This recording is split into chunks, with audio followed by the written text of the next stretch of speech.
Hello दोस्तों, मैं doctor Jagdish Rathore और आप देख रहे हैं माइंड गैलेक्सी। दोस्तों, एग्रेसिव पर्सनालिटी डिसऑर्डर। तो एग्रेशन हमने अभी तक देखा है कि एग्रेशन कैसे होता है, किस प्रकार का होता है और कौन कौन से टाइप्स एग्रेशन के हैं। तो एग्रेशन जो होता है, एग्रेशन से सबसे पहले बात तो हम देखेंगे कि ऐसे एग्रेशन कैसे पता चलता है आपको कि अगला व्यक्ति जो है उसमें गुस्सा आ गया है, बहुत गुस्सा हो गया है। तो जैसे आप उस व्यक्ति की तरफ देखेंगे तो आपको पता चल जाएगा कि उनकी जो है शरीर में जो है वाइब्रेशन आ रही है, जबरदस्त वाइब्रेशन है, या फिर उनका चेहरा जो है चेहरा पूरा गंभीर हुआ है, आंखें मोटी मोटी हो गई है और वो जिस तरीके से वो रिएक्ट हो रहा है, एक्सप्रेशंस जो बदले हुए हैं कि किसी को मारता हूं या काट डालूंगा या किसी के ऊपर मतलब अटैक करने वाला है, इस प्रकार के बहुत ही उसके रिएक्शंस रहते हैं। ऐसे रिएक्शन देख के उसको लगता है यह एग्रेशन जो है उनके ऊपर मतलब पता चल जाता है। अब यह पता चलता है कभी कभी तो हम वो अगला व्यक्ति बात ना करे तो भी पता चल जाता है, मगर सबसे बड़ी बात है कि सबसे पहले जो है जब भी ये एग्रेशन डिसऑर्डर उनमें देखना है हमको, तो सबसे पहले तो उनका ये एक्सप्रेशंस है, बॉडी लैंग्वेज है, और तीसरी बात है उनका स्पीच बिहेवियर। उनके टोन बदल जाते हैं, आवाज बहुत जोर जोर से आवाज करके वो बात करना शुरू कर देगा,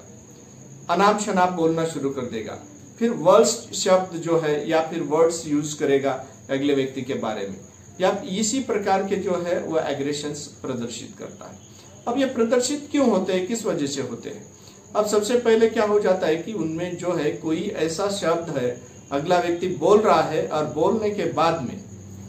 उसको वो रिएक्ट करना चाहता है। अब जब भी रिएक्ट करना चाहता है तो इस तरीके से रिएक्ट करता है कि वही वर्ड अगर हमारा करीबी और अच्छे जिसके बारे में कंसेप्ट बने हुए हैं हमारे, उसके साथ अगर होते हैं तो वो रिएक्ट होते वक्त उसके साथ वो अच्छे से बिहेव और उसको मजाक पे ले लेगा।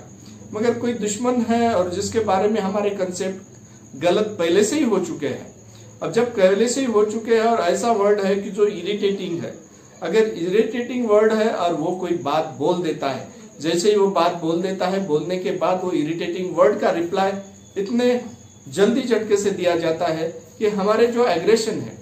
वो हमारे 2.5 सेकंड जो है 2.5 सेकंड में रिप्लाई करते हैं। अगर 3 सेकंड या 4 सेकंड तक अगर वो एग्रेशन का कोई वर्ड अगर रह जाता है तो उसके बाद हम माइंड हो जाते हैं, और उसके पहले अगर कोई है तो उसके पहले ही कोई रिएक्ट करता है तो वो एग्रेसिव वर्ड्स रिप्लाई हो जाते हैं। तो ये कैसे हो जाता है कि हमारे जो सहन शक्ति है या सहने की ताकत है, वो सहने की ताकत जो है वहां पर ऐसे तरीके से होती है कि तुरंत हम उसको रिप्लाई करें, तुरंत हम जो ईगो हर्ट हुआ है, वो ईगो हर्ट हुआ है, उसके बारे में कोई हमें नीचा दिखा रहा है तो उस वक्त हम वो ईगो हर्ट हुआ वो तुरंत उसको रिएक्ट करना चाहते हैं, रिएक्ट करते हैं। तो फिर ये प्रकार है उनके रिएक्ट करने के, एक तो फिजिकल इंजुरी करेगा या फिर उसको शब्दों से इंजूर करेगा या फिर कुछ बात ऐसे की चिढ़ा देगा या फिर किसी को दूसरे को बात कर रहे हैं उसको लगे इस तरीके से बोल देगा। ये प्रकार है। तो बहुत सारे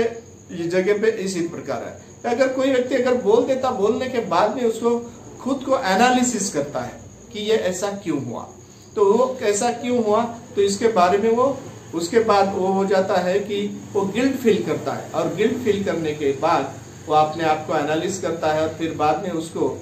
एक तो उल्टी 100 से उल्टी 1 तक काउंटिंग करना, खुद को रिलैक्स करना या खुद को काउंसलिंग करना, फिर मेडिटेशन, योगा, एक्सरसाइज, और सबसे बेहतरीन तरीका है हिप्नोटाइज करना, या हिप्नोटाइज करके माइंड प्रोग्रामिंग करके उनके बारे में कंसेप्ट चेंज कर लेना और उसको पॉजिटिव तरीके से माइंड फीडिंग करना। इस तरीके से जो भी कोई प्रॉब्लम है वो हम एग्रेशन का दूर कर सकते हैं। तो दोस्तों यही तरीका है दोस्तों एग्रेशन दूर करने का। तो आप देख रहे थे माइंड गैलेक्सी में डॉक्टर जगदीश राठौड़। इसे कमेंट कीजिए, लाइक कीजिए, सब्सक्राइब कीजिए और बेल आइकन दबाना ना भूले। नमस्ते।